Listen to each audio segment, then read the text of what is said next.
টিয়া পারে না এমন কোনো কাজ দুনিয়াতে নাই। টিয়া এখন হয়ে গেছে ডাক্তার। টিয়া টিয়া এখন দেখাইবে কিভাবে ভ্যানে ইঞ্জেকশন করতে হয়। একেবারে ওষুধের মুড়ি ভেঙে দিয়ে সিরিঞ্জ ঢুকিয়ে দিন, ওষুধ বাহির করতে ভিড়ে গেল।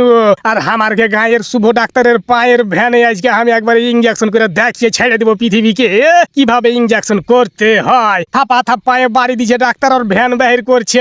আমিও বাড়ি দিয়েছি, দেখা যাক ভ্যান ঢুড়িয়া পাচ্ছে নাকি। ঢুড়িয়া পাই না, হাতে পাইনি, তখন ভ্যানে করে এখন পায়ের ভ্যানে ইঞ্জেকশন করতে হবে। ভ্যান ঢুড়িয়া পাই না, রিস্কা পেয়ে সাইড ছুটে। তো যাই হোক, খুব কষ্ট করে ভ্যান পেয়েছি, আর একবার আস্তে করে সুসুড় করে সুই ঢুকাইতে লেগেছি। পায়ে একবারে ঢুকাচ্ছি, আমার ভিতরখানে সুসুড় করছে। আর জীবনের প্রথম ইঞ্জেকশন যে ভাইজি, কি করব, দিয়ে দিয়েছি ইঞ্জেকশন ফুঁড়ে। এখন একবারে পুশ করছি, একবারে আস্তে আস্তে দিচ্ছি একবারে। ওহো, ডাক্তার একবারে কোঁকাইছে, একবারে ইঞ্জেকশনটা বেলে খুবই কড়া।